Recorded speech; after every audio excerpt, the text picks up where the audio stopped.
Hello everybody. In this video I'm gonna solve exercise number 3 from chapter 3, section 8. So I have this matrix you can see right here, and first of all I want to reduce it. So my first idea is to obtain that this column will have only one line that is different. One element will be different than 0. Let me say I want this one to be the only one different than 0. So in order to make the second line first element, so this one equal to 0, I have to take R2 plus R3. So row 2 plus row 3. And in order to make this one 0, I have to do row 4 minus 2 times row 3. Okay, so row 1 remains the same, as well as row 3.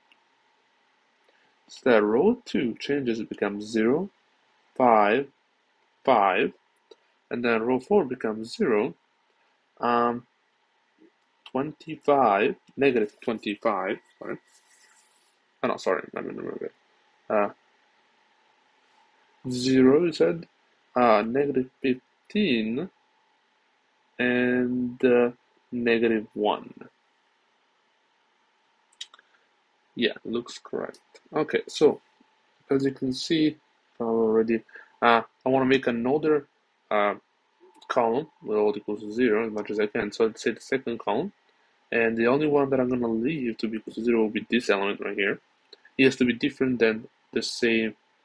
It has to be different than the same row, or at least we should be different. So I'm going to do row 4 plus 15 times. I can actually row 4 plus 3 times row 2. Doesn't change much, just more easier. And then row 2 minus 5 times row 1.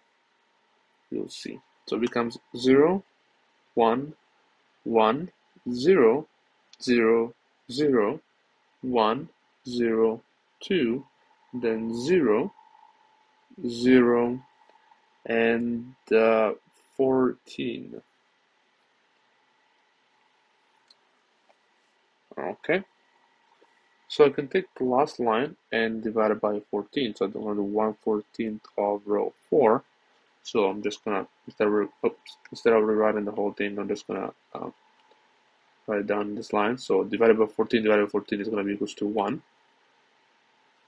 Okay, so actually it will be something like this: 1/14 of this value. And then, probably already saw, and I can take the third column now and try to make everything equals to 0 except for one element. I'm going to choose this one because it has to be equals then this row, different than this row, and different than this row.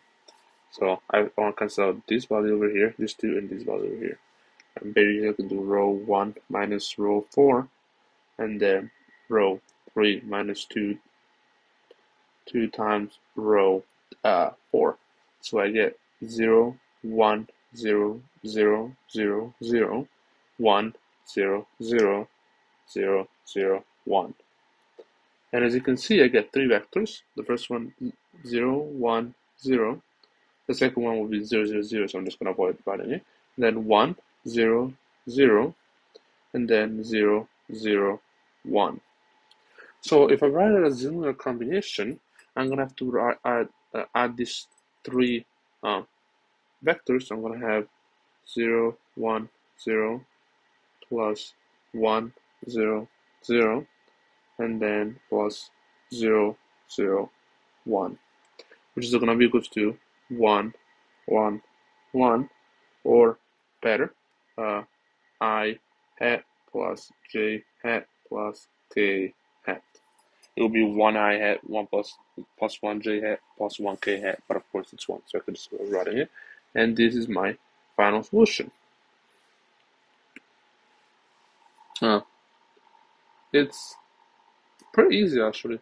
You just have to do row deduction, and then you have to understand where to deduct, because you want to have a hopefully a linear independency. So you have to have it linearly independent, and you have it linearly independent just because these vectors have all different values. they're not dependent on each other to obtain.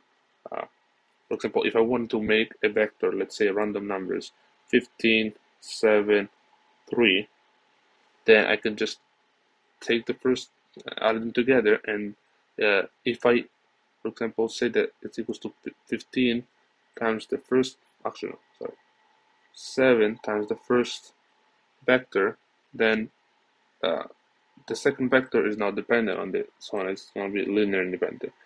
So they don't depend on each other, but they don't depend on the final result.